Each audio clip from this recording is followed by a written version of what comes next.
Последнее воскресенье ноября на календаре «Мамин день». Обязательно найдите время поздравить своих близких с праздником. Добрый вечер, я Альбина Хайруллина, на канале БСТ. Время подводить итоги недели. Сделаем это вместе.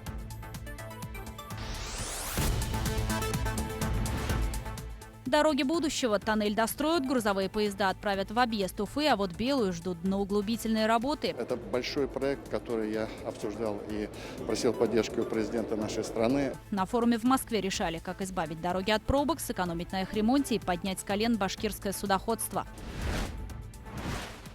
Меняются буквы, теряются деньги. А что же поменялось? Всего 3 буквы. Деятельность теперь ведет не ООО «Башактивфинанс», а КПК, инвестиционная компания «Башактивфинанс». В республике может рухнуть очередная финансовая пирамида. Центробанк предупреждает. Мы должны помнить о том, что они несут субсидиарную ответственность за деятельность. Вместо баснословных процентов слезы вкладчиков. Копила эти 100 тысяч. Я одна борюсь. Когда же люди поймут, что поле чудес не существует, а из закопанных монет ничего не вырастет. В башкирском партевом меде ученые обнаружили компонент, убивающий раковые клетки. Кристаллическое вещество ярко-красного цвета называется пиностробин-халкон. Сенсационное открытие, почему только дикий мед способен влиять на злокачественную опухоль. У нас роду никогда не было онкологии. Довести какую-то конкретную молекулу до полки аптеки – это большой труд. Дойдет ли это открытие до клинических испытаний на людях? И сможет ли мед стать панацеей от онкологии? Специальный репортаж Юлии Нигматуллиной. Личность по штрих-коду. Будет человек рождаться, у него будет браться или капля крови, или там мазок вот такой с щеки берется, и после этого будет, значит, производиться анализ ДНК, и ему присвоится будет некий такой штрих-код. Генетики Башкортостана запускают проект ДНК-паспортизация. Сможет ли он заменить удостоверение личности, и кто защитит данные Национального генетического банка?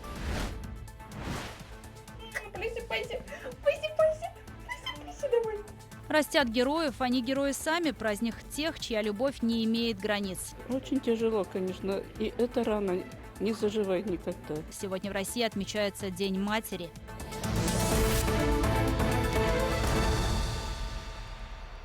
Терзать и трясти чиновников, независимо от их ранга, для решения проблем жителей призвал единороссов президент страны Владимир Путин. В работе съезда партии в Москве приняла участие делегация от Башкортостана, которую возглавил руководитель республики, секретарь регионального отделения Ради Хабиров.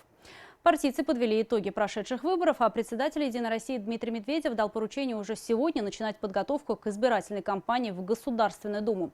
Какие еще грядут изменения в партии власти и готова ли она к переменам? Ответы на эти вопросы знает мой коллега Азат Садреев. Пластмассовые остановки за 1 000 000 рублей. Жители Хайбулинского района возмутились, узнав, какую сумму вот за эти павильоны заплатила местная администрация. Сэкономили на всем, от материалов до качества скамеек и количества щебня. В итоге завышенную в 2 раза стоимость подтвердила проверка контрольного управления, после чего глава муниципалитета подал в отставку. Ради Хабиров предупредил остальных, что подобное не останется безнаказанным. Терзать и добиваться решений от чиновников призвал и президент Владимир Путин, который выступил на съезде «Единой России». Главный посыл лидера государства – партия должна быть отзывчивым помощником для людей. Прошу вас, будьте партией лидером во всем. Сами находите и поднимайте острые вопросы, не дожидаясь очередной прямой линии, которая проводится у меня ежегодно. Старайтесь своими силами решать эти вопросы, добиваться справедливости. Ну вот вы же видите сами, знаете. То больничку покажут развалившуюся, то еще что-то такое, то школа, где дети чуть ли не в 5-ю смену ходят. Но на местах-то вы должны это видеть все, если чиновники не видят. Терзать их, трясти, добиваться решений. Ради Хабиров впервые возглавил делегацию Башкортостана на партийном съезде в качестве секретаря регионального отделения. По словам председателя «Единой России» Дмитрия Медведева, именно кандидаты от партии власти одержали уверенную победу на прошлых выборах глав субъектов, в отличие от самовыдвиженцев, которые запутали избирателей. И теперь перед губернаторами стоит важная задача – обновить свои региональные отделения. Наша задача, первое, рассказать людям, кто мы есть на самом деле. Мы это делали неумело. И второе, к вопросу об обновлении, мы будем безжалостно, беспощадно избавляться от тех, кто не понимает современных реалий, и у кого нравственное человеческие качества не совпадают с нашими. Мы сами люди простые, поэтому мы также будем требовать и от рядовых членов партии, от любого члена партии, неважно, рядовой он там или занимает какую-то должность. На съезде председатель «Единой России» Дмитрий Медведев предложил объединить партийные проекты по 5 главным направлениям: здравоохранение, образование, помощь старшему поколению, благоустройство городской среды и поддержка молодых семей, что в итоге поможет сконцентрировать усилия. Мы продолжаем поддерживать семьи с детьми. Благодаря проекту «Крепкая семья» те, у кого в 19-м и последующих нескольких годах родятся третьи и последующие дети, смогут получить выплату, а это 450 тысяч рублей на погашение ипотеки. Партийный съезд собрал свыше 2000 участников, из них половина новые лица. Впервые на форуме присутствовал и мэр Нефтекамска Ратмир Мавлиев. Во время встречи с Дмитрием Медведевым он обозначил важный для города вопрос – распространение социальных программ Росатома, который строит завод по утилизации промышленных отходов в соседнем удмуртском городе Камбарка. На сегодняшний день социальную программу Росатома на Нефтекамск не распространяется. Нами было предложено внести такие соответствующие поправки для того, чтобы в Нефтекамске могла появиться какая-то дополнительная инфраструктура, или это, может быть, могло бы как-то позитивнее отразиться на качестве питьевой воды или строительстве социальных объектов, культурных объектов. Мы обратились с таким предложением, и Дмитрий Анатольевич дал соответствующее поручение в Росатом для проработки данного вопроса. Как и раньше, для партии остается важным обратная связь с населением. Напрямую обратиться в «Единую Россию» может любой человек через сеть общественных приемных. На съезде ее обновленный формат представили Дмитрию Медведеву, который отметил, что после переформатирования модели приемных они станут напоминать МФЦ, где люди также смогут получить консультативную и юридическую помощь, в том числе и в онлайн-режиме. Региональная общественная приемная Башкортостана, она уже приближена к той модели, о которой сегодня говорили, потому что мы уже видим дистанционный прием по скайпу. У нас очень большой информационный ресурс задействован. И, как сегодня сказал Дмитрий Анатольевич, это такая должна быть история общественных приемных, многофункциональный центр плюс правозащитный центр. Хочу сказать, что сегодня наша приемная в этом формате и работает. В новом формате будет работать и Генеральный совет партии, в котором создали 6 новых рабочих групп, отвечать за деятельность которых, а соответственно и за результат, будут сами члены Генсовета. К слову, среди них также произошла ротация. Что касается представителей нашей республики, то вместо Константина Толкачева, который ранее возглавлял региональные отделения, и заместителя генерального директора Белебеевского молочного комбината Тимура Гильмиярова, в состав Генерального совета «Единой России» включен глава Башкортостана. Азат Садреев, Азат Ишбулатов. Итоги недели. Москва. Еще одно крупное событие в Москве – международная выставка «Транспорт России», инвестиционный форум «Россия вперед». Участие в них принял Ради Хабиров. По итогу уже определился вектор будущего развития транспортной отрасли. Так Нефтекамск и Уфу соединят с железнодорожным сообщением. По рекам вновь начнут курсировать пассажирские и грузовые суда. И, наконец, стала известна приблизительная дата завершения восточного выезда из столицы – 2024 год. Впрочем, это лишь часть масштабных проектов, которые в скором времени могут воплотиться на дорожной карте республики. В составе московской делегации был и наш корреспондент Артур Шамсудинов, который расскажет, какие договоренности уже достигнуты. Вот здесь вот на эту развязку есть снос, здесь нету разноса, здесь дальше промпредприятие. Там по Лихачевской ничего не проходит, с той стороны промпредприятия. На низком старте примерно так характеризует готовность начать работы по удлинению проспекта Салавата Юлаева. Двухуровневая развязка должна пройти на пересечении улиц Баязита Бекбая, Ватутина и Сельской Богородской. Дорога поможет решить одну из главных проблем автомобилистов – заторы, возникающие в часы пик. Много это даст? Безусловно, это главная артерия, вылетная артерия из города Уфы, она бессветофорная. Главный выезд из дороги Р-240 федерального значения с юга, с выходом на направление Бирск, на Пермь. Транспортная развязка появится на месте, где раньше были бараки, гаражи и склады. В настоящее время администрация решает вопрос с изъятием земельных участков. Впрочем, самая главная проблема – найти деньги на реализацию – порядка 15 миллиардов рублей.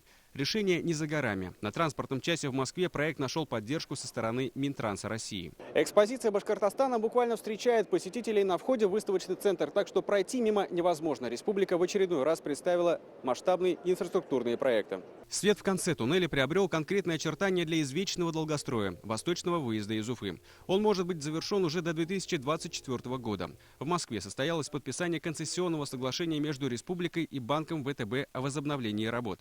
В объект соглашения входят автодорожный тоннель, мостовой переход через реку Уфу и участок дороги до трассы М5. Все, что ускоряет транспортировку, ускоряет, главным образом ускоряет, удешевляет. Поэтому даже платные дороги в этом плане оправданы. И нам очень приятно, что мы этот проект сделали. Общий объем средств, предусмотренных на реализацию дорожной сети в республике, почти 5,5 миллиардов рублей. Из них больше половины из республиканского бюджета. К слову, только ремонт участка Уфа-Аэропорт ежегодно обходится в сумму около 300 миллионов рублей. Но уже в скором времени республиканская казна сможет сэкономить круглую сумму. Несколько региональных трасс могут получить статус федеральных. В первую очередь сейчас будет передаваться дорога Уфа-Аэропорт 9 километров. В дальнейшем рассматриваются вопросы о передаче Уфа-Ижевск, Уфа-Пермь. Также прорабатываем вопросы о передаче федеральной собственности дороги Уфа-Белорец-Магнитогорск, и ряд других объектов. Речь на выставке зашла не только об автомобильном транспорте. В республике планируют развивать речное судоходство, но пока основным препятствием является глубина рек. Слишком мелко, говорят эксперты. В ходе встречи были достигнуты договоренности с руководителем Федерального агентства морского и речного транспорта. В ближайшие годы начнется углубление дна. Такая работа уже проводилась на некоторых участках Белой, правда, для экспорта зерна водным транспортом. Реализуется федеральный проект «Внутренние водные пути России», который в первую очередь нацелен на снятие инфраструктурных ограничений на внутренних водных путях, производство дноуглубления, строительство нового флота. И в эти проекты вписывается Республика Башкортостан. Экспозицию Башкортостана на выставке посетили ряд руководителей отрасли, в том числе министр транспорта. Более детально Евгений Дитрих коснулся вопроса развития Уфимского авиаузла. Столичный аэропорт ежегодно принимает более 3 миллионов пассажиров. Сейчас достраивается новый терминал, но чтобы справиться с возросшим авиапотоком, необходимы дополнительные взлетно-посадочные полосы. Были поддержаны наши предложения в части дальнейшей реконструкции взлетно-посадочной полосы, рулежных площадок и отдельных площадок для размещения 6 широкофюзеляжных судов типа А-320. На форуме также говорили о развитии железнодорожного транспорта. К примеру, на сегодня около 95% товарных вагонов, в том числе с опасными химикатами, проходят через жилые кварталы Уфы. На встрече с главой РЖД Олегом Белозеровым Ради Хабиров обсудил реконструкцию южного обхода, который поможет разгрузить ЖД-магистраль и перенаправить грузовые транзитные поезда. Кроме этого, предлагается строительство новой ветки Нефтекамск-Уфа, которая соединит северо-запад республики. Это большой проект, который я обсуждал и просил поддержки у президента нашей страны. Это строительство железной дороги Уфа, Благовещенска, Бирска и Нефтекамска и так далее. Поэтому это большая история, о которой мы годами, в общем-то, думали. И сегодня с руководителем РЖД мы тоже договорились о создании рабочей группы и о оценке этого, возможно, экономических последствий этого проекта. Форум «Транспорт России» ежегодно собирает более 4000 профессионалов отрасли. Мероприятие стало неким диалогом между бизнес-сообществом, органами власти и специалистами индустрии для того, чтобы усовершенствовать дорожно-транспортную систему. Итоги выставки во многом определяют вектор будущего развития транспортного сектора. Артур Шамсудинов и Артур Ханов. Итоги недели. Москва.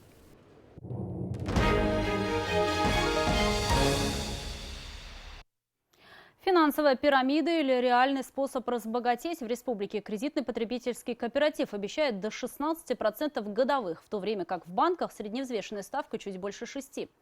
Центробанк обнаружил ряд нарушений в работе организации, уже вынес предписание с запретом на привлечение средств клиентов к кредитному потребительскому кооперативу «Башактивфинанс».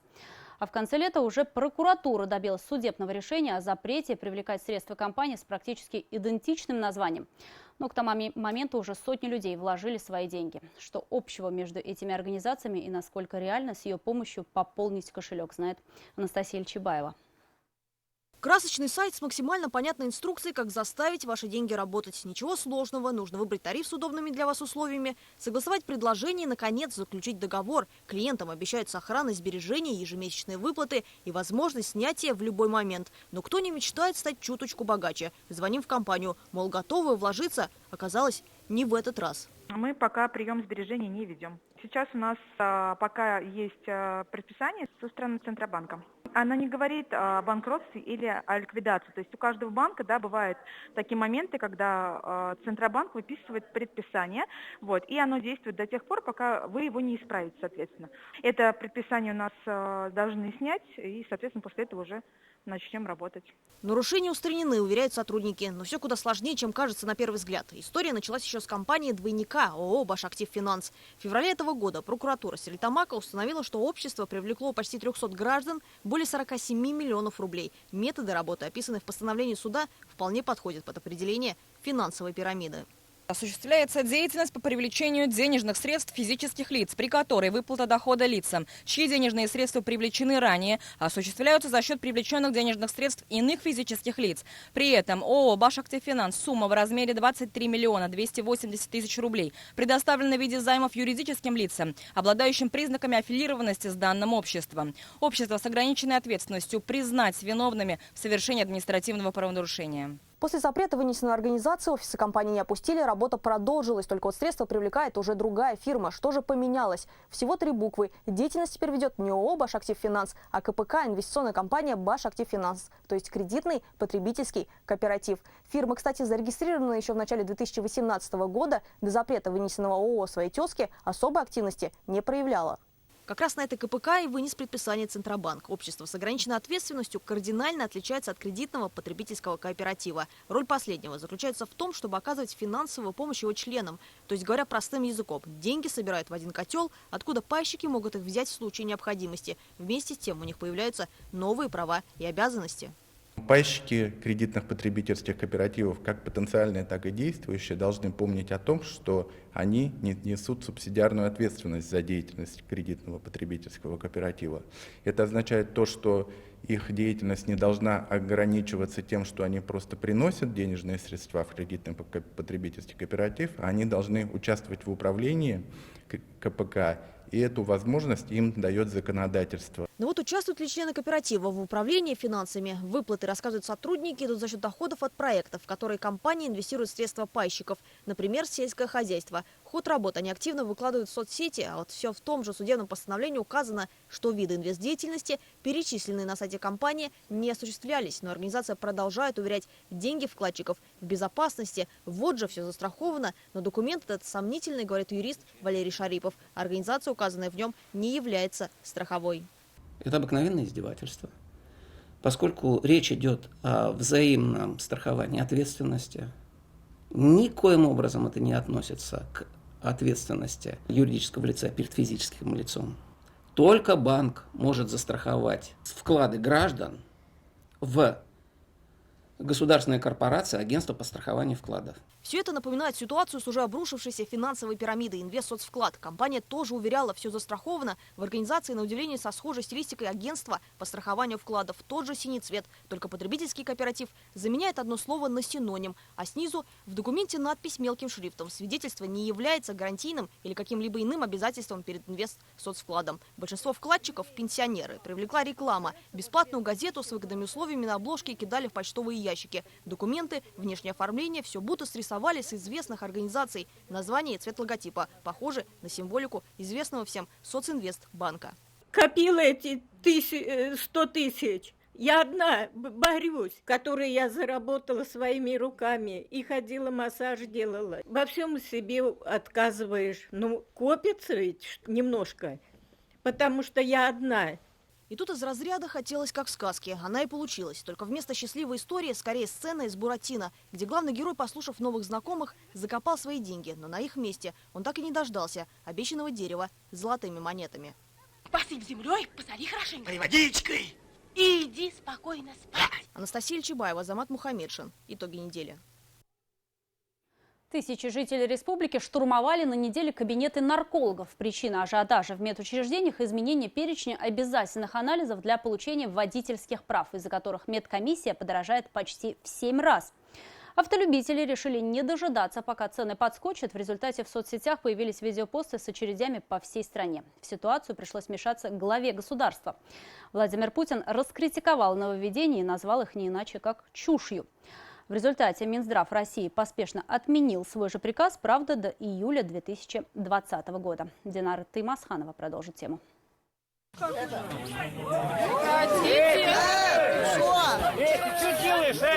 Кулачные бои и нецензурная брань. Очередь к наркологу превратилась в поле битвы. Многие стоят с 6 утра, нервы не выдерживают. Причина ажиотажа – новые правила получения справки для автолюбителей, согласно которым ценник на услугу взлетит почти в 7 раз.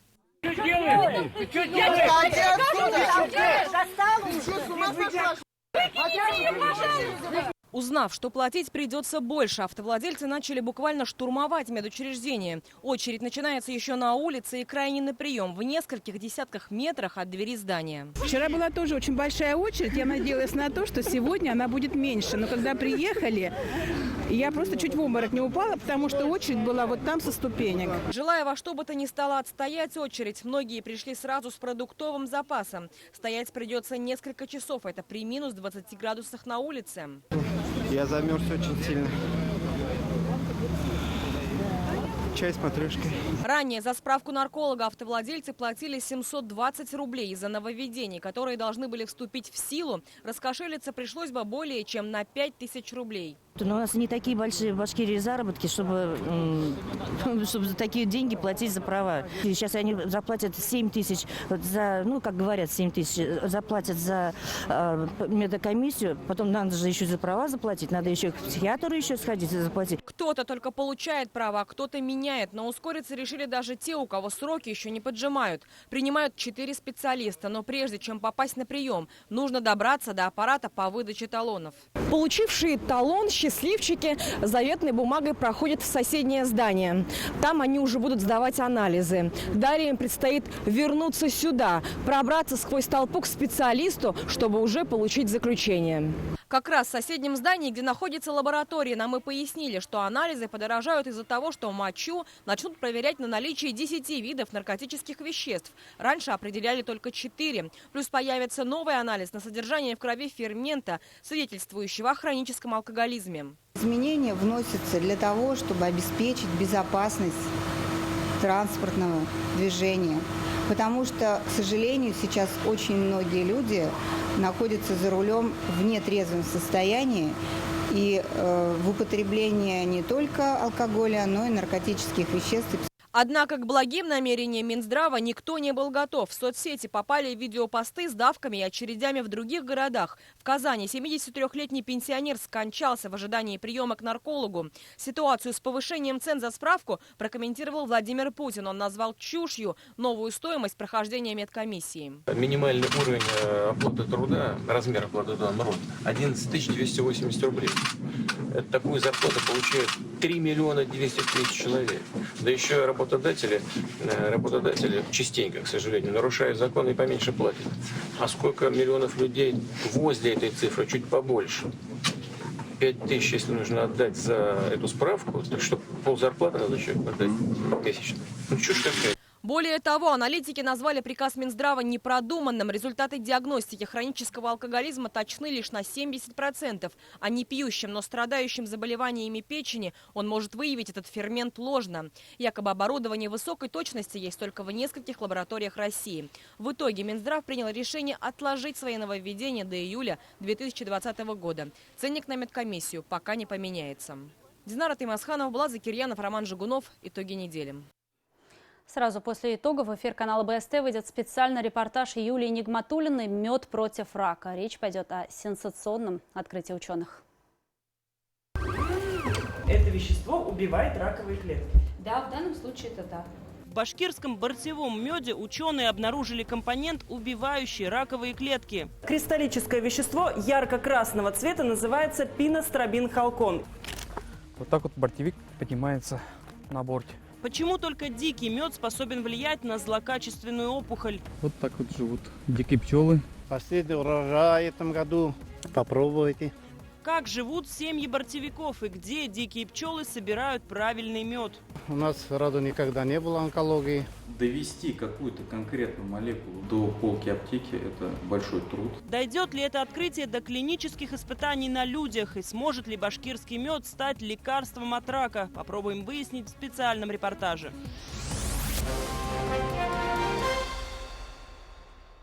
Сдавать образцы ДНК с рождения в Башкортостане экспертная группа приступила к разработке технологий, которые позволят хранить и использовать данные ДНК жителей и делать общество безопаснее. Разработчики говорят, что это поможет сократить нераскрытые преступления. Научный проект рассчитан на ближайшие 3 года и уже получил соответствующее финансирование. Подробнее моя коллега Екатерина Тимиряева. Республиканский медико-генетический центр лаборатории по выделению ДНК. Вход сюда только для персонала – это стерильная зона. Медицинские роботы, единственные в Башкортостане в своем роде, позволяют оперативно обрабатывать биоматериал.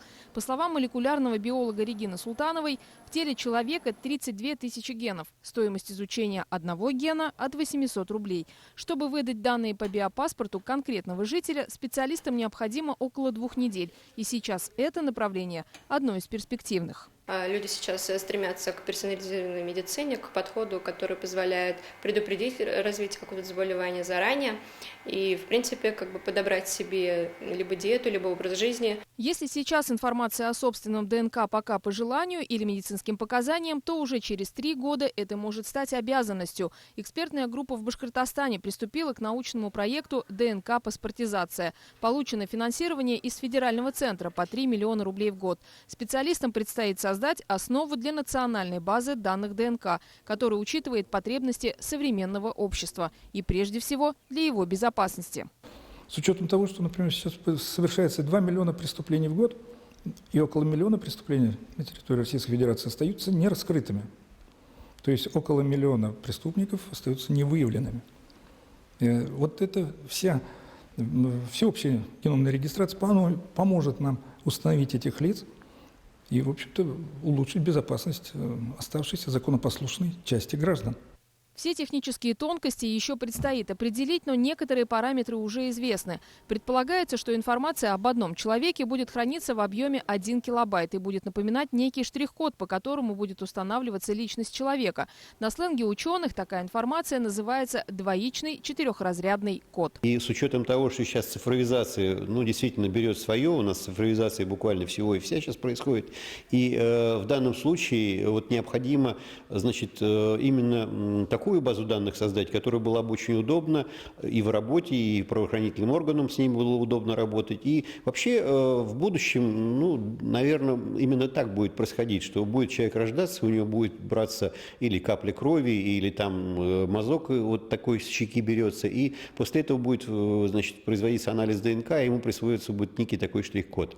Будут ли защищены данные ДНК, полученные у населения? Этому, по словам разработчиков, уделят особое внимание. Законодательно планируется прописать ответственность тех, кто будет работать с такой информацией. Главное – принципиальная невозможность использования посторонними данных ДНК и охрана гражданских прав. Технологическое решение наше, которое предлагается нашими учеными, как раз и позволяет минимизировать эти риски. Дело в том, что если представить нашу ДНК как книгу, но это будет многотысячная книга по своему объему, то эта ДНК-идентификация предполагает, что мы берем по одной букве с каких-то конкретных страниц. И по одной букве мы не сможем сказать ни о содержании книги, ни о конкретных словах, которые в ней изложены. Мы просто будем иметь возможность отличить одну книгу от другой книги. Пока же главный идентификатор гражданина России – его паспорт, в котором указаны имя, отчество, фамилия, место рождения, семейное положение и место прописки. Единственная строка без заполнения – личный код на 2-й странице. Разработчики допускают, что здесь в будущем могут быть прописаны данные ДНК, хотя, по их словам, эта информация может выдаваться и отдельным документом. Екатерина Тимиряева, Артур Ханов, Дан Хамитов. Итоги недели. А теперь о других событиях, без которых картина недели была бы неполной. Новости короткой строкой от Айнура Гибадуллина. В Уфе семья с детьми отравилась угарным газом. На больничной койке оказались сразу 5 человек, в том числе двухлетняя девочка и малыш, появившийся на свет всего лишь месяц назад. Дети до сих пор остаются под наблюдением медиков. Инцидент произошел в доме на проспекте Октября. Угарный газ проник и в соседние квартиры. По одной из версий, причиной утечки стала засоренная вытяжка. Эту ночь жильцы пятиэтажки провели без газа и горячей воды. Официальная причина устанавливается. В Башкортостан из иракской тюрьмы вернули 4 детей. Спецбортом МЧС их доставили в Москву. Несколько лет назад уроженка Салаватского района вместе с 2 детьми тайно уехала в Сирию. Там она вышла замуж и родила еще 2 малышей. Мужа россиянки вскоре убили, а она вместе с детьми оказалась в тюрьме. По словам детского омбудсмена при президенте России Анны Кузнецовой, вызволение малолетних заняло немало времени. Сейчас их передали родственникам, а сама россиянка осталась в иракской тюрьме.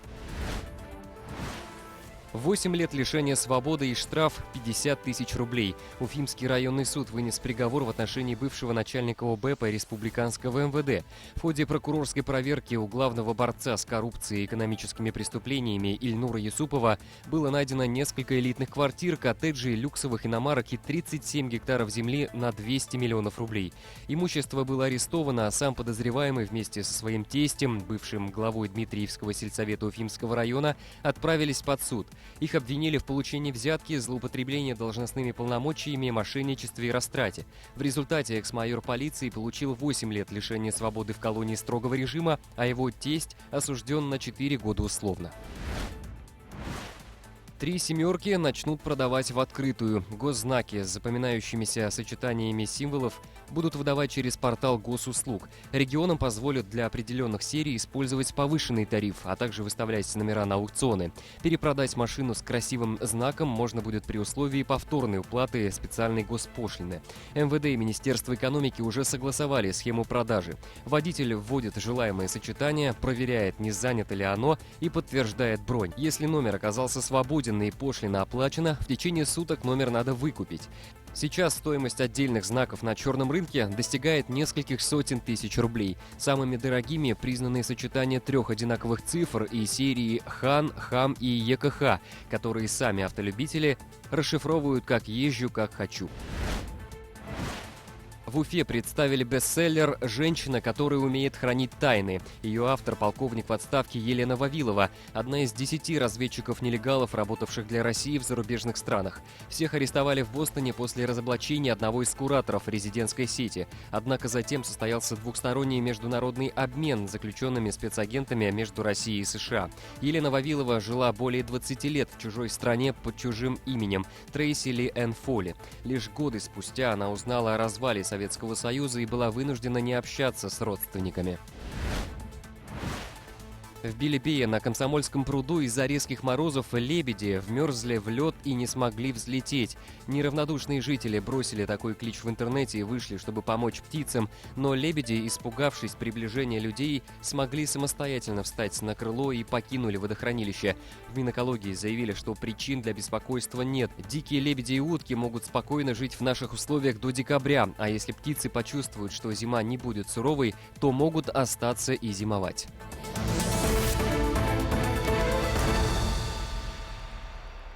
Заветная статуэтка Золотого Орфея в Уфе. Телеканал «Тамыр» вернулся с наградой из Волгограда, где проходил конкурс «ТЭФИ Регион».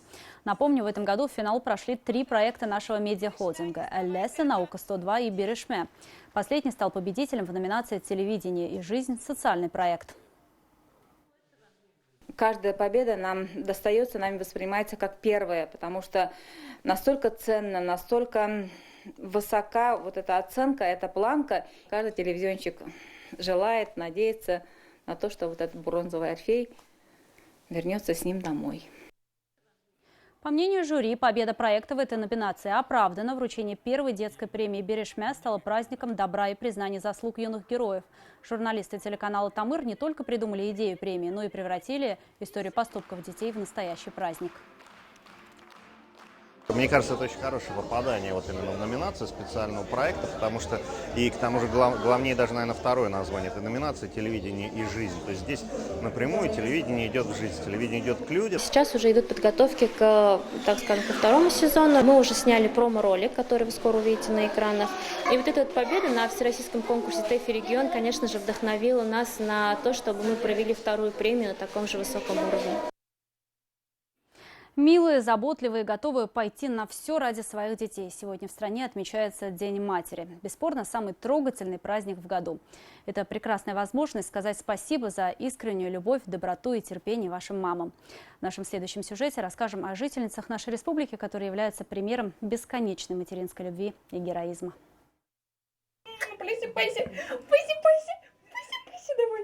Он ничего не видит, но слышит и чувствует тепло материнских рук. У 3-летнего Марка частичная агенезия головного мозга. Об этом Оксане Давлетовой врачи сообщили еще до появления на свет малыша.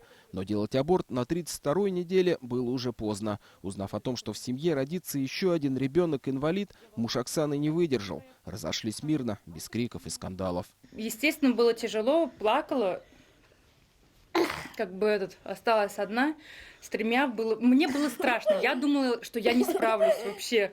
И я плакала, чтобы Семка меня не видел. Либо в ванной, либо в кухне. Весь груз ответственности за детей она взвалила на свои хрупкие плечи. Было тяжело, но материнское сердце приказывало не сдаваться. Так уж получилось, что все 3 детей у Оксаны особенные. 13-летние близнецы появились на свет недоношенными. Кирилл после рождения ослеп на оба глаза, а Семен видит только одним и совсем не слышит. Позже братьям поставили ДЦП. Давай, аккуратненько. Она верила, и чудо случилось. Благодаря занятиям лечебной физкультуры Семен начал самостоятельно передвигаться. Сам одевается и ходит в туалет. Я хочу, чтобы он у меня учился, получил какое-то образование, пусть даже школьное, начальное, что-то, но хотя бы, чтобы жестами он мог общаться с другими людьми. «Это мой крест, и мне его нести», — говорит Оксана. С такими сыновьями она радуется любым мелочам. Жизнелюбивый артистичный Семен, спокойный ангел Кирюша и манипулятор Маркуша научили ее смотреть на эту жизнь по-новому. Желаю, наверное, каждой женщине почувствовать вот эту душевную гармонию и радость жизни каждый день.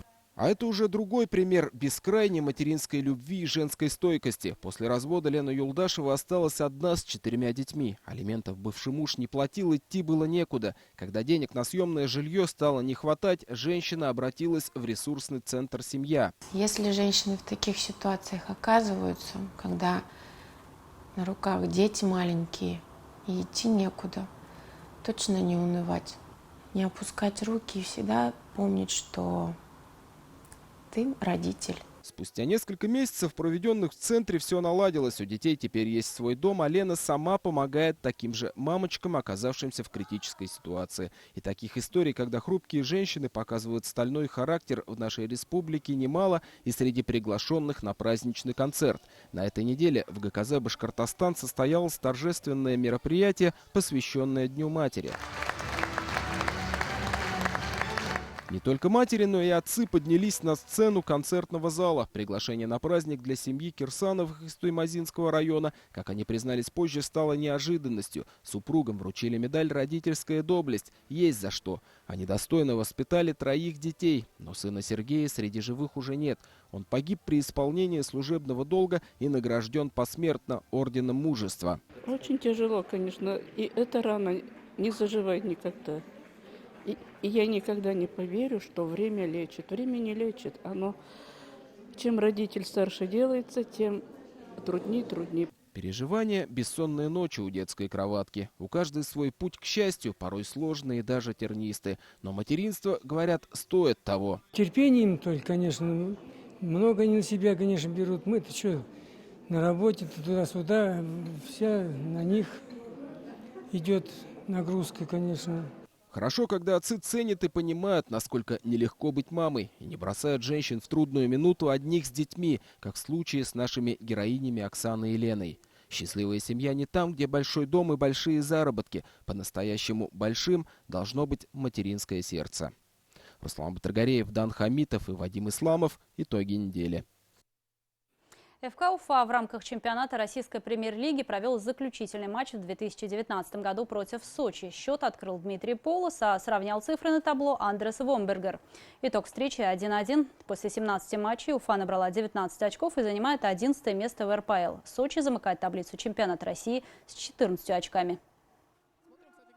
Складывается на сегодняшний день такая ситуация, то что где-то нам не везет, где-то нам не сопутствует удача, но мы рук опускать не будем, а будем стараться набирать очки, радовать болельщиков, радовать вас. Будет у нас это получаться или не будет, это зависит, будет, конечно, от нас. От нас, от тренерского штаба, от игроков, от руководства. А вот Салават Юлаев проиграл в лотерею. Уфимская команда уступила во втором поединке сезона с казанским Акбарсом. Теперь счет в противостоянии за Чак-Чак Кап 1-1. Причем юлаевцы перевели игру в овертайм за 6 секунд до финальной сирены. В продолжении репортаж Розы Хабибулиной. Победный буллит самого титулованного хоккеиста КХЛ. Перед ключевым броском к пятикратному обладателю Кубка Гагарина Данису Зарипову подошел главный тренер. Я ему сказал, я тебя поцелую, если забьешь. А вот что пообещал Николай Цулыгин своим хоккеистам, осталось загадкой, но это уже и не так важно. В первом периоде Юха Мецела не справился с броском Романа Рукавишникова, затем в большинстве Альберт Ярулин удвоил преимущество Акбарса. Вы видели, не было такого, чтобы нас полностью переигрывали. 2 броска от синей линии, в принципе, там где-то вратаря закрыли, не дали ему обзорность, но ничего такого страшного же не произошло. И играли, и создавали моменты, и все бились и играли на победу. В заключительном периоде хозяева проигрывали 1-3. Команды как будто поменялись ролями. Акбарс просел, а вот Салават воспрял. Причем настолько, что сначала сократил разницу в счете до минимума. Отличился в большинстве Саккари Манинин. А потом за 6 секунд до финальной сирены Никита Сошников перевел поединок в овертайм, когда вместо Мецела на лед выпустили 6-го полевого игрока. Первый период немножко, наверное, проиграли где-то в движении, где-то в скорости, поэтому были удаления, забили гол в большинстве, пропустили, поэтому во втором, я считаю, что уже вышли, уже немножко другой командой. Второй и третий период, хорошо, что сравняли. Пропустили третий гол, обидный очень, конечно, на пересменке, вот такой идиотский, вообще детский прям. Решить вопрос с победителем в дополнительное время не получилось. Серия послематчевых буллитов, казалось, соперников застала врасплох. По крайней мере, такое сложилось впечатление со стороны. Дмитрий Кугрышев 4-жды выходил на дуэль с Тимуром Беляловым и 2-жды заставил вратаря капитулировать. Нам как раз понятно было, кто будет выходить на эту серию бросков. И сейчас, конечно, легко сказать, что надо было поменять. Но человек забил 2 гола до этого, то есть у него есть потенциал именно забивать буллиты. Поэтому легко говорить уже, когда игра закончилась, когда буллиты пробили, уже все ясно. Ясность во второй поединок зеленого дерби в этом сезоне внес Данис Зарипов. 4-3. На этот раз Чак-Чак Кап увозит казанский Акбарс. Но соперничество команд продолжается. Только в декабре они встретятся еще 2-жды. Один поединок пройдет в Казани, а второй в швейцарском Давосе. Роза Хабибулина, Азат Петров. Итоги недели. Ну а прямо сейчас специальный репортаж Юлии Нигматуллиной «Мед против рака». Оставайтесь на канале БСТ. До свидания.